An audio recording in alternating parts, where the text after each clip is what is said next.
Salut à tous, c'est Nico, et aujourd'hui sur la chaîne, je vais essayer de trouver quelques idées pour rendre le mode Combat Patrol un peu plus fun à Warhammer 40 000, parce qu'actuellement, c'est quand même vraiment plus un truc pour débuter qu'un vrai mode de jeu à part. Alors, si on parle de Combat Patrol, vous savez probablement ce que c'est le mode de jeu un peu pour débutants de Warhammer 40 000. Games Workshop tente un peu de le pousser comme un mode de jeu à part, mais clairement, il n'a pas la profondeur ou le soutien dont il a besoin, ni même l'équilibrage, pour vraiment briller comme un mode de jeu séparé. Donc en gros, si vous connaissez pas, vous achetez une boîte. Dans cette boîte Combat Patrol, c'est un peu votre boîte pour démarrer l'armée. Cette boîte, elle est vraiment faite pour commencer une armée, pas spécifiquement pour jouer à Combat Patrol. Et Games Workshop a construit un mode de jeu autour pour que vous puissiez jouer avec le contenu de votre boîte. Donc cette armée, elle est présélectionnée dans ce mode de jeu. Vous n'avez pas de variété potentielle. Tout ce que vous pouvez choisir, c'est deux objectifs secondaires, enfin un parmi deux objectifs proposés, une amélioration parmi deux. Vous avez 3 stratagèmes fixes par patrouille, vous ne pouvez pas les changer. Et sur certaines patrouilles, vous pouvez remplacer une unité par une autre, par exemple la patrouille Custodes. Si vous alignez toutes les figurines qui sont dans la boîte, votre armée serait clairement trop forte, donc vous devez choisir l'une ou l'autre. C'est un mode de jeu qui est un peu figé. Games Workshop propose 6 déploiements et missions principales, mais ce sont les mêmes depuis le début de la 10e édition. Ces missions principales n'ont pas d'objectifs secondaires qui leur sont propres, il n'y a pas de carte d'objectifs secondaires, il n'y a pas de variété à ce niveau-là. Donc Games Workshop tente quand même des trucs sur Combat Patrol. Si vous êtes abonné à White Dwarf ou que vous l'achetez de temps en temps, vous avez sans doute vu qu'il y a de nouvelles patrouilles qui sont ajoutées dedans régulièrement.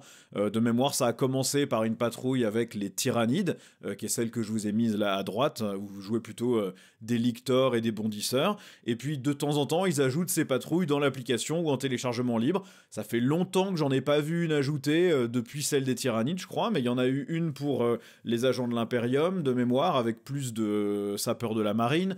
Il y en a eu une pour les chevaliers impériaux et chevaliers du chaos dans le numéro précédent où il y a 2 numéros. Il y a eu un nouveau qui arrive pour l'Astra Militarum qui sera une patrouille plutôt axée sur le Tempestus avec un Taurox, etc. Il y a déjà une nouvelle patrouille pour les Necrons et quelques autres.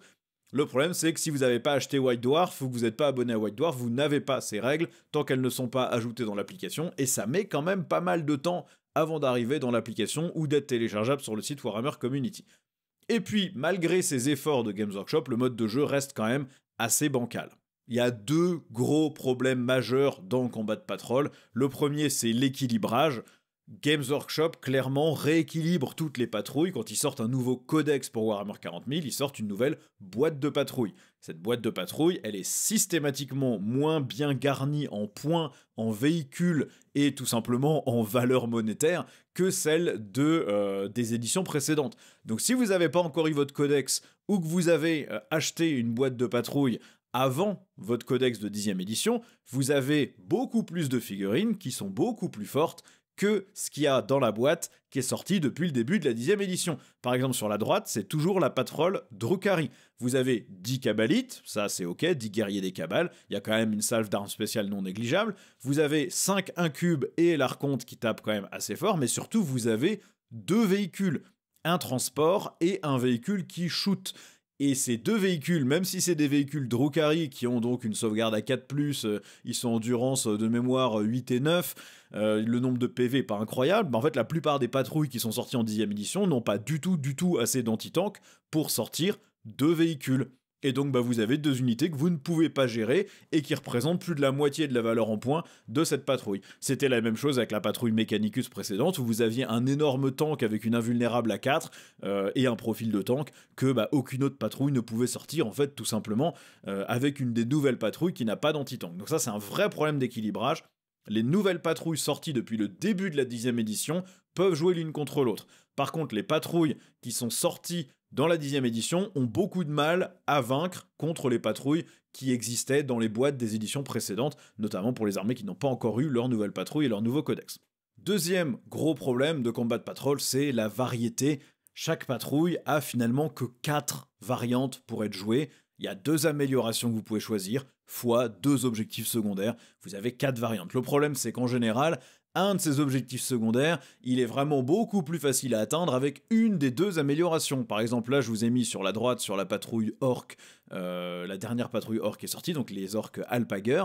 Vous pouvez choisir de mettre sur votre boss précision et touche soutenue 1, et vous avez un des objectifs qui vous demande de tuer un monstre ou véhicule ou le personnage ennemi.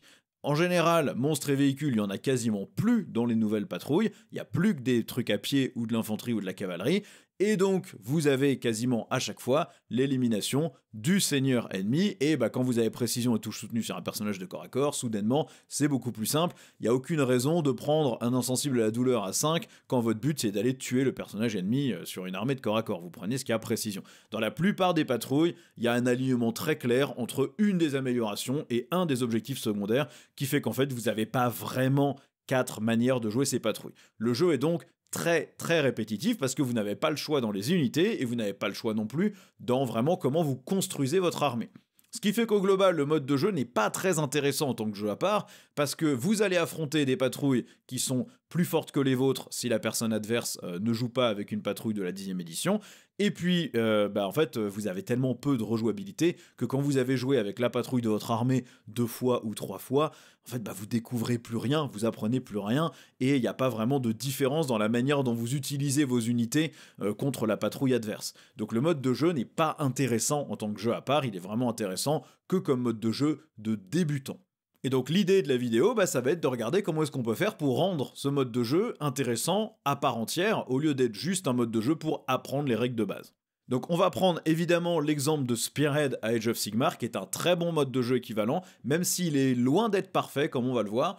En gros, Spearhead, si vous connaissez pas, c'est le même principe. Vous avez une boîte égale une armée. Vous achetez une boîte, qui est une boîte pour démarrer votre armée, mais en plus, ça vous donne accès à ce mode de jeu qui vous permet de jouer votre base d'armée. La composition d'armée, elle est toujours fixe, et le plateau est très petit. C'est la moitié d'un plateau de Combat Patrol. Donc, si vous avez acheté par exemple les plateaux en carton dépliable de Games Workshop, dans un de ces kits, vous avez 2 plateaux dépliables. À Patrol, vous avez besoin de ces 2 plateaux. À Spearhead, vous en avez besoin que d'un seul. Donc, en gros, la table de jeu est très petite. Par contre, le jeu est nettement plus tactique. Ce plateau, il a 2 faces. Sur chaque face, vous avez une disposition différente des objectifs. C'est plutôt moins varié que les 6 missions de Patrol, mais chaque face a ses péripéties aléatoires qui vont avantager ou gêner le joueur qui est soit celui qui a le moins de points, soit celui qui a le plus de points de victoire. Chaque armée a ensuite le choix entre 2 attitudes de régiment, c'est une sorte de bonus de détachement, et 4 améliorations pour le personnage. Donc déjà, vous avez 8 possibilités de jeu, et comme vos objectifs de mission ne sont pas déterminés par ces améliorations, la plupart des combinaisons sont quand même fonctionnelles et valables. Et ensuite, vous avez un pack de missions secondaires tirées aléatoirement durant le jeu, où chaque mission est soit une mission qui vous donne des points de victoire, si vous réussissez à l'accomplir, soit ils vous servent de stratagème. Vous pouvez cramer une carte de mission secondaire pour accomplir un stratagème, donc au lieu de faire la mission, vous gagnez le bonus qui est écrit sur la carte. Ces cartes tactiques, c'est ça qui rend Spearhead aussi rejouable, justement. C'est très proche du jeu 40 000 complet, hein. Vous avez ce pack de cartes de missions secondaires, alors là vous les tirez pas au début de votre tour, vous les tirez au début du round de bataille, donc vous pouvez réagir aux attaques de votre adversaire si vous jouez en deuxième, en cramant ces missions pour les utiliser comme des stratagèmes. Donc chacune de ces cartes, c'est soit vous remplissez la mission qu'il y a dessus et vous gagnez un point de victoire, soit vous la brûlez pour utiliser le stratagème qui est dessus. Vous devez faire un choix, mais ça donne, même sans ce choix, une profondeur tactique nettement plus riche. Les stratagèmes auxquels vous avez accès sont aléatoires, certes, mais en plus, chaque partie est différente parce que vous avez certes un scoring primaire qui est très basique, vous avez 5 objectifs sur la table, avec 2 manières d'atteindre ces objectifs, et c'est tout, mais vous avez aussi beaucoup plus de variété sur les missions secondaires, et sur les améliorations, et sur les aptitudes de régiment choisi. Ce qui fait que, avec une seule Spearhead que vous avez achetée à Age of Sigmar, vous allez quand même pouvoir la rejouer une dizaine ou une quinzaine de fois avant de vous lasser complètement, parce que vous avez vraiment beaucoup plus de choix potentiels, et chaque partie peut être différente en fonction de l'ordre dans lequel vous tirez ces missions. Il y en a beaucoup plus des missions que ce que vous allez utiliser durant toute la partie. Par contre, c'est pas parfait, donc l'idée pour améliorer Combat Patrol, c'est pas de copier-coller le format Spearhead, parce que je trouve qu'il a quand même quelques défauts. D'abord, le plateau est vraiment très très petit, on est au corps à corps tour 1 sans aucun problème. Le joueur qui joue en premier peut aller engager quasiment toute l'armée adverse en fonction de la spearhead qu'il joue, ça va très vite, c'est très facile de bloquer l'adversaire chez lui, surtout Age of Sigmar où la portée de corps à corps c'est 3 pouces, donc c'est quand même assez facile de faire des grosses bulles où l'adversaire ne peut pas passer. C'est un format qui est très petit et qui ne marcherait pas pour Warhammer 40 000, très clairement. C'est un format taille kill team pour Warhammer 40 000, mais dans un format où vous avez beaucoup d'armes de tir avec des portées de 24 pouces minimum, vous pouvez pas jouer sur un demi-plateau. Et je trouve qu'à Spearhead, c'est quand même un problème aussi, parce que le plateau est vraiment minuscule et donc c'est très facile d'aller coincer l'ennemi en fonction de l'armée que vous avez. La mécanique de renfort de Spearhead est à mon sens aussi assez bancale. Certaines unités dans les Spearhead, pas toutes les unités de chaque Spearhead, mais certaines, ont un mot-clé qui est renfort. Et donc quand cette unité a été détruite la première fois, vous pouvez la ramener sur le plateau à votre prochain tour. Vous pouvez ramener qu'une seule unité à chacun de vos tours de jeu. Le problème, c'est que vous pouvez le faire que si l'unité a été entièrement détruite. Et donc il y a une tactique qui est ultra facile à Spearhead, qui est de taper l'adversaire, de le laisser avec une ou deux figurines, de pas tuer complètement l'unité, et puis de vous désengager, et puis de laisser l'adversaire avec 2 figurines. Comme ça, s'il vient pour essayer de vous reprendre un objectif, vous avez toujours plus que lui, mais il peut quand même pas ramener son unité à la vie, à moins de vous charger, de vous taper et d'espérer que vous le tuiez en retour, ou de se désengager du combat et d'espérer subir assez de blessures pour mourir. Ça, c'est une tactique qui marche bien, et si vous empêchez l'adversaire d'avoir des renforts, vous allez quasiment systématiquement gagner la partie, puisque à son dernier tour de jeu, il contrôlera rien du tout, alors que vous avez pu faire revenir des unités au fur et à mesure. Donc cette mécanique, pour moi, fonctionne pas super, et à mon avis, n'aurait pas sa place dans Warhammer 40 000 non plus. Et puis les stratagèmes sont trop aléatoires, à mon sens. Les stratagèmes sont liés aux cartes de mission tactique. Et donc, vous n'avez pas une boîte à outils fixe sur laquelle vous pouvez vous baser. Vous devez toujours jouer avec les outils qui vous sont donnés de manière complètement aléatoire. En soi, le jeu est souvent très bien équilibré.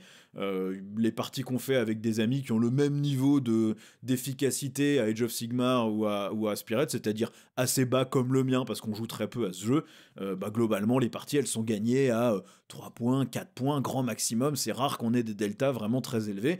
Et donc ça montre que globalement, en tout cas pour des gens qui sont pas des super maîtres de jeu, globalement ça fonctionne très bien en termes d'équilibrage. Mais il y a quand même ces petits défauts qui, je pense, ne devraient pas être copiés pour un mode Combat Patrol de Warhammer 40 000. Donc, mes axes d'amélioration pour le format Combat Patrol, il y en aurait 5. Donc la première, ce serait de rendre les armées les plus modulables, de pas forcément se baser sur une boîte égale une armée, même si il faut garder cette structure une boîte égale une armée, proposer plus de choix serait plus intéressant. Ajouter de la rejouabilité aux parties, proposer des saisons qui changent un peu le gameplay, proposer un mode multijoueur et proposer une application correcte pour gérer ce mode de jeu.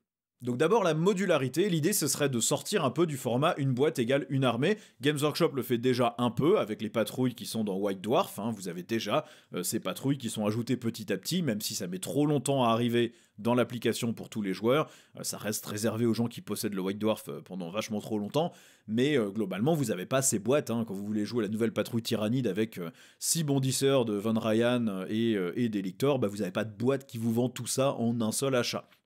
Donc je pense que sortir de ce une boîte égale une armée serait bien, peut-être proposer de choisir parmi 2 personnages pour une même patrouille, ou de proposer des choix d'unités. Je pense que patrouille, c'est une très bonne idée de faire revenir le schéma de construction d'armée en mode très simplifié. Vous dites, une patrouille custodes, c'est un personnage et une unité de troupes, une unité d'élite.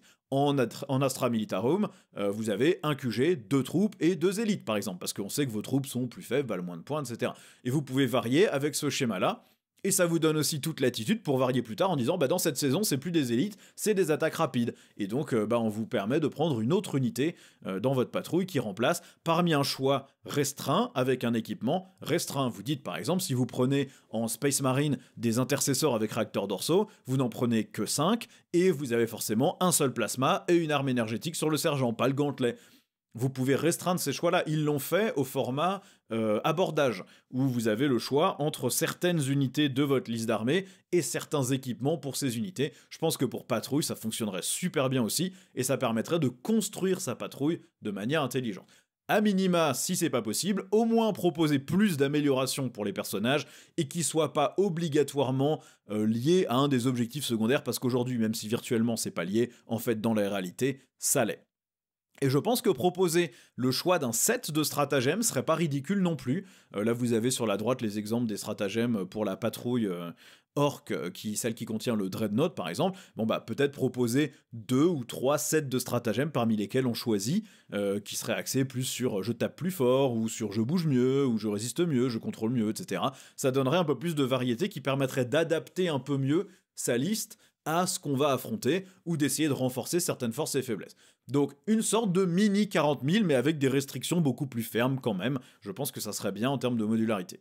En termes de rejouabilité maintenant, bah là clairement ce qu'il faut c'est des missions secondaires tirées au hasard. Avoir un seul objectif secondaire qu'on choisit en début de partie, c'est pas du tout fun, ça ne mène pas à de la rejouabilité du tout. On sait que Games Workshop sait faire ça, hein, ils l'ont fait à 40 000 et ils l'ont fait à Spearhead. Ils l'ont même fait plus ou moins à Age of Sigmar, où vous choisissez la tactique de bataille que vous voulez accomplir à chaque tour, même si a priori ça va changer avec le prochain manuel du général. Ça, c'est une mécanique, quand vous tirez des trucs au pif, ça apporte beaucoup de fraîcheur aux parties, ça rajoute du fun. Surtout sur un mode de jeu assez court comme Patrouille ou Spearhead, où vous avez que 4 tours de jeu, où vous voyez pas passer toutes les cartes à chaque partie. C'est pas comme à Warhammer 40 000, où au global, quand même, si vous défaussez un petit peu de temps en temps, vous allez quasiment utiliser tout le pack de cartes, peut-être pas tout le pack, mais vous allez utiliser quand même une bonne partie du pack de cartes, et donc les missions, au bout de 3 ou 4 parties, vous les avez toutes vues. Quand vous avez que 4 tours et que vous tirez 2 cartes sur, je sais pas, une trentaine ou une quarantaine, bon bah soudainement ça devient un petit peu plus facile de varier et on n'a pas l'impression de voir repasser les mêmes cartes tout le temps, ce qui est intéressant. Je pense qu'il faut garder les stratagèmes séparés pour patrouille, c'est un des points forts de 40 000, hein, ce kit de stratagèmes par armée et détachement. Je voudrais pas voir un stratagème écrit sur la carte, comme c'est le cas à Spearhead. Ça va arriver avec les cartes un peu outsider du prochain pack de missions de 40 000, donc si vous êtes en retard de 6 points ou plus, vous pouvez piocher une de ces cartes qui vous donne soit une mission secondaire que vous pouvez faire de manière facile pour gagner quelques points, soit un stratagème gratuit. Ça, pourquoi pas, mais je trouve qu'à patrouille, c'est bien d'avoir les stratagèmes liés à la patrouille, avec potentiellement un choix de stratagème, et les missions secondaires qui sont séparées qu'on tire au pif. Avoir des péripéties aléatoires sur chaque mission principale serait intéressant aussi, hein. Le but c'est d'avoir un mode de jeu fun qui donne envie de s'intéresser à Warhammer 40 000, qui donne envie de passer un bon moment avec ses potes, et donc bah, quand on veut du fun, en général on veut un peu d'aléatoire justement pour être surpris, pour avoir des trucs qui changent, pour avoir des retournements de situation, et donc bah, je pense que si chaque mission principale de Combat Patrol avait ces petits twists un peu, ces petites péripéties aléatoires, ça serait intéressant aussi. Tout ça, je pense, donnerait beaucoup de rejouabilité. Rien que d'avoir des missions secondaires qu'on tire au pif en patrouille, ça suffirait pour avoir déjà beaucoup de rejouabilité dans le jeu. Une mécanique de saison, alors ça c'est plus pour donner envie à Games Workshop de le faire parce que c'est l'appât financier, mais en tant que joueur, moi je trouve ça très intéressant que tous les ans, on ait droit à un petit pack qui change les choses. Alors idéalement, ce pack est en téléchargement gratuit et si vous voulez les objets physiques, vous achetez le pack, mais globalement, ça serait intéressant de varier les kits de secondaire, varier les stratagèmes, varier des patrouilles en saison. Au lieu de constituer par exemple sa patrouille dans la nouvelle saison avec un QG, 2 troupes, une élite, et ben on passe à un QG, 2 troupes, un soutien. Et donc on est dans la saison du véhicule ou dans la saison du lourd. Et donc là encore, on restreint les choix, on dit pas c'est tous les soutiens possibles et imaginables, tous les véhicules lourds qui sont possibles à prendre. On dit c'est un choix parmi ces 2 ou 3 unités de votre codex. Ça permet de rééquilibrer. Mais du coup, ça permet d'avoir une saison où bah, on veut des armées plus mobiles, ou alors on veut des armées plus résistantes, ou alors on veut des armées plus populeuses avec plus de troupes. Tout ça, ça s'organise très bien par saison. Changer les cartes de mission, du coup, avec chacune de ces saisons, pour proposer des missions en lien avec ces nouveaux schémas de construction, je pense que c'est intéressant. Changer les péripéties sur les missions principales, voire changer complètement les missions principales et les déploiements, c'est très bien aussi. Tout ça, c'est globalement seulement des règles à écrire, qu'on peut rendre disponibles gratuitement comme les autres règles de patrouille. Et si vraiment ils veulent, ils font comme à Spearhead, ils vendent un joli pack avec tout dedans, les nouvelles cartes, le nouveau plateau, etc. Si vraiment ils ont envie, pourquoi pas, c'est une manière de faire un peu de pognon, mais ça rapporte de la variété et ça fait en sorte que le jeu continue à être frais. Quand on peut pas avoir beaucoup de variété dans la construction de liste de son armée et dans les choix qu'on fait dans sa liste, il faut avoir du choix en cours de partie. Et là actuellement à Patrouille, on n'a pas ces choix-là. Je pense qu'un mode multijoueur serait aussi très intéressant. Le multijoueur, c'est toujours plus fun. Plus vous avez de joueurs dans le jeu, sur un jeu de plateau, et plus il y a du débile, plus il y a du délire, plus il y a des retournements de situation, des trahisons, des alliances en cours de partie. Et ça, c'est ça qui fait que c'est marrant et qu'on se rappelle d'une partie.